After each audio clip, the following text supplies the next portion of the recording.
We're going to talk about Cramer's rule.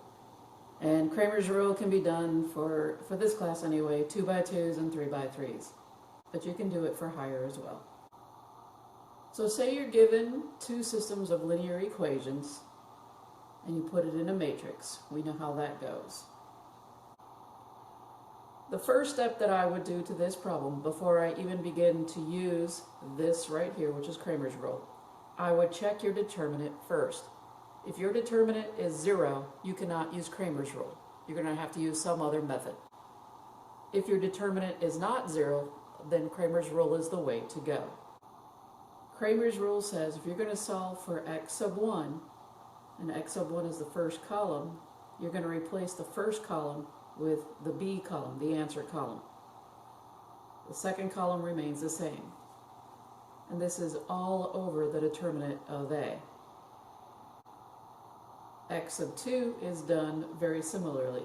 Since we are dealing with x sub 2, we replace the second column. First column remains the same over the determinant of A. What we are doing with Cramer's rule is we are solving the system of equations. But this is more of a, and I use this loosely, a shortcut method for solving the system of equations. So instead of using Gauss-Jordan or graphing, you can use Cramer's rule to find the points of intersection for a consistent system. One more time, all of this is based on the determinant. If the determinant's not 0, Cramer's rule is awesome. If the determinant equals 0, then Cramer's rule doesn't work, and we got to find another method to use. So you could probably graph it, or you could use Gauss-Jordan in that case. We want to use Cramer's rule to solve the system of equations right here. Two equations, two unknowns. So this is a 2x2.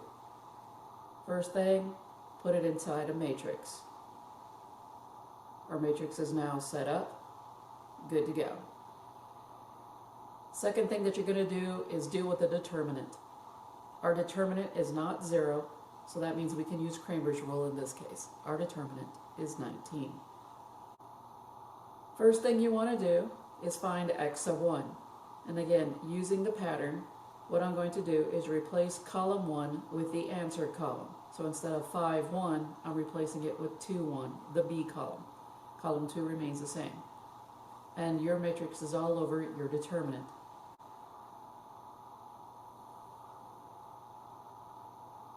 Reducing our x sub 1 value, we end up getting 10 over 19. That is our x sub 1 value. To find our x sub 2, this is the formula that we're going to use. We're going to replace the second column with our answer column. So it's no longer negative 4, 3, it is now 2, 1.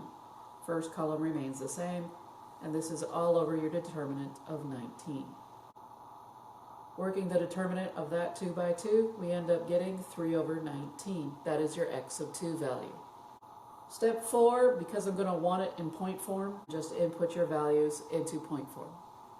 And that's it. That is your point of intersection of those two lines. New example. Here is a lovely 2x2 problem. Two equations with two unknowns. Put it inside a matrix, step 1. Step 2, find the determinant of the coefficient matrix. Since it is not 0, we can use Cramer's rule. Replacing column 1 with the answer column, 5, 1. Column 2 remains the same, all over our determinant. We end up getting 1 is equal to our x sub 1 value. X sub 2, to find x sub 2, we're going to replace column 2 with our answer column, our B column. We're going to find the determinant of our coefficient matrix over our determinant of matrix A. Reducing, I get 1/2 equals x sub 2. Last step for you to complete in my class is to turn your answers into a point, because again, this is the point of intersection. So what you have is a consistent system where the two lines cross at the point 1, 1/2.